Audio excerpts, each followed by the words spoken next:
Every significant sports scandal has a very particular point in its development when the truth ultimately comes to light. Too thick to conceal, the basketball establishment has been involved in a well-planned, extremely annoying gaslighting campaign. They met the eyes of the fans and the analysts' eyes, and they attempted to persuade everyone that Caitlin Clark's benching was a clever, essential, and quite complex tactical approach. They discussed paying dues, veteran leadership. They discussed the intricate, unspoken regulations governing the U.S. national squad.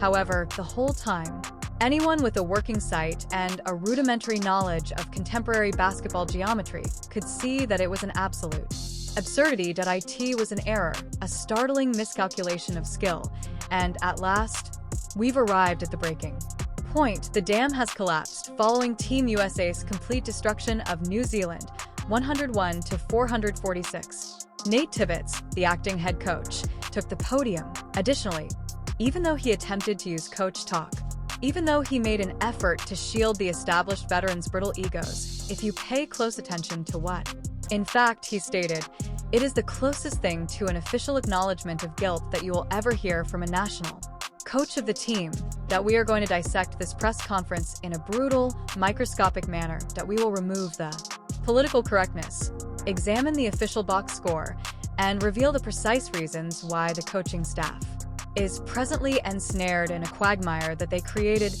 We will demonstrate that Caitlin Clark is more than just a starter, but the indisputable cornerstone around which this entire team must be constructed. Now let's set the scenario. The starting nod is finally given to Caitlin Clark. The entire basketball community lets out a collective sigh of relief. However, the first few minutes of the match versus New Zealand don't appear to be a seamless, well-oiled machine. The offense appears to be a little disorganized. When Nate Tibbetts approaches the microphone following the game, it appears apprehensive. He talks about this particular lethargy. I think, early game, back-to-back, quick turnaround. We weren't great in the first quarter, and I thought the last three quarters we really stepped up, competed. I thought our second group came in and really set the tone. Pay attention to the wording. The first quarter wasn't very good for us. Our second group really established the tone, in my opinion. Clickbait artists and the mainstream media seized upon this phrase right away. They attempted to portray it as an indictment of Caitlin Clark.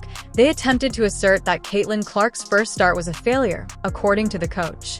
However, if you truly comprehend basketball's X's and O's, you will see that Tibbetts isn't putting Caitlin Clark under the bus. He is unintentionally ignoring the formation of his own lineup. He's acknowledging a huge, basic error in the way they are allocating their staff. When you ultimately make the decision to begin, you don't mix the most deadly, fast-paced, and aggressive point guard in sports history with another ball-dominant, deliberate, and leisurely point guard. However, the coaching staff of Team USA accomplished just that. Alongside Chelsea Gray, they launched Caitlin Clark. Gray is a terrific player and a legend, yet she plays at a completely distinct frequency. She is a meticulous, grinding, half-court floor general. A fast break is Caitlin Clark. Blur that pushes transitions and shoots logos. By placing them on the ground together, you are actively constructing a tactical paradox. In a one-lane construction zone, you are requesting that a Ferrari follow a tractor. Although Clark wants to accelerate the pace as soon as the ball leaves the hoop, the systematic hierarchy requires.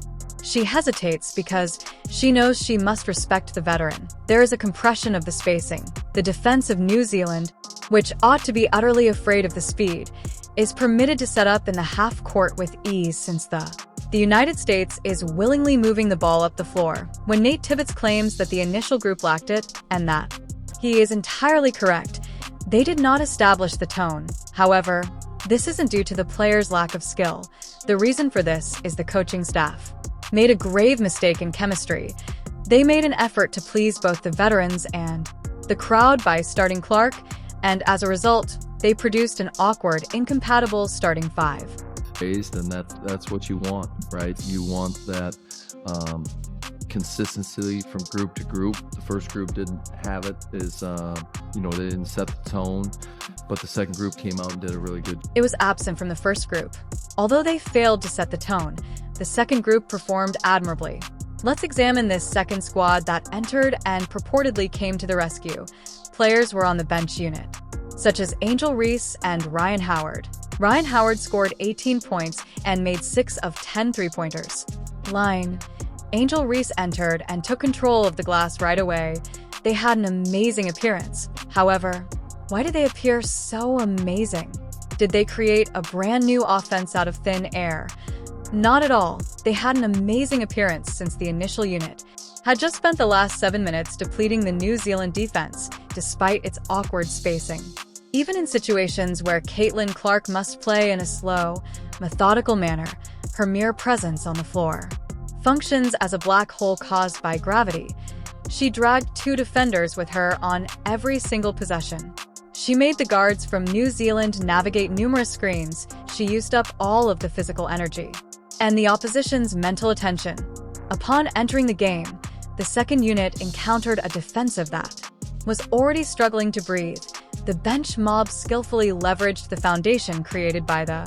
To begin with, the coaching staff is aware of this basic law of basketball physics. However, the most devastating instance of the whole press conference, the statement that formally reveals the coaching staff's internal confusion, occurred when Tibbetts was asked explicitly. This tournament, and just talking to Kara and our coaching staff, it's not always easy for players to get into a rhythm when the coaches are messing with the lineups, and part of that is just seeing. When coaches are experimenting with lineups, it can be difficult for players to get into a groove. Seeing who collaborates well and who doesn't is a part of that. There it is, straight from the lips of the interim head coach, manipulating the starting lineups. This is the major error. This is a confession of guilt. The WNBA season is just a few months away. The group is getting ready for significant international competitions, and the coaching staff freely acknowledges that they are handling the U.S. national team similar to a disorganized scientific experiment. The lineups are being tampered with. When a generational, you don't experiment with lineups to discover what works when you have talent like Caitlin Clark on your squad. She is not handled like a variable by you. In a project for a science fair, you identify the 4 players and establish her as the unquestionable cornerstone of the entire system, who are a wonderful fit for her vision, pace, and spacing. It was never Caitlin's fault. Clark wasn't prepared to begin. The coaching staff's fear of formally transferring the keys to the kingdom. They keep rearranging the established veteran hierarchy out of fear of upsetting them. Deck, forsaking offensive flow and engaging in political games with the minutes and rotations, in the name of diplomacy in the locker room. However, regardless of how much they tamper with the lineups and how cumbersome the system is, Caitlin Clark's total dominance is unavoidable, regardless of the surroundings. The game's box score is the final prosecutor in the coaching staff case. It totally dismantles the story that the starting unit didn't work. In a game where the coach freely acknowledged that the starting had trouble establishing a rhythm, Caitlin Clark continued to play for 23 minutes. Even so, she managed a huge blowout. She scored 14 points. She provided 6 assists with a degree of hyper-efficiency that indicates she is constantly improving. To defeat global defensive tactics, when she attempted 2-point field goals, she was 4 for 4. A flawless 100% from within the arc. When she was being chased off the 3-point by the New Zealand defenders line, she remained calm. She didn't make poor passes. She used her exceptional footwork, slithered gently into the paint, and destroyed automated floaters and mid-range jumpers. She is evolving into a 3-tiered killer. And despite how awkward the first quarter appeared, if you want to understand her actual impact on the game, all you have to do is glance at her plus-minus rating. She had an incredible plus 24 at the end of the game. During the time she spent aboard the floor, the U.S. scored 24 more points than New Zealand. She outperformed practically every other player in terms of positive influence. On the roster, even though the coaches were constantly experimenting with lineups that weren't compatible with her, both the math and the tape are truthful. This indisputable, massive production offers. Let's move on to the last and most annoying part of this whole media circus, the contempt that goes beyond. The press room It was a dominant performance. I mean, I don't really... I feel like, how come Caitlin Clark not at the podium yet? Like, she should have got player of the game or something. Even the first game that she went off in, she didn't get invited to the podium. and the mics are taken by other players. It's not a coincidence. The media made this intentional, well-considered decision. The coaching staff and the communications department to attempt to steer the story. They are frantically attempting to demonstrate that this group is greater than Caitlin Clark. They wish to draw attention to the depth, the veterans. They wish to draw attention to the second unit. They will use every effort to prevent making. The whole tale revolves around her. However, it is an embarrassing and pointless endeavor. The sun cannot be concealed by placing your hand in front of your face. Caitlin Clark doesn't have to answer generic questions while seated at a folding table. Reporters' standard inquiries to confirm her brilliance. She doesn't require the game's player title from a media source. Committee that is intentionally attempting to stifle her brilliance. The moment she crosses half court, she is validated. When the opposition's defense totally fails, the sold-out venues and the record-breaking television serve as her validation. Ratings, as well as the pure, unmitigated fear in the eyes of the foreign point guards compelled to protect her. The lineups are open to manipulation by the coaching staff. They can keep starting her with players that aren't compatible. In order to satisfy the veterans, they are able to prevent her from approaching the podium.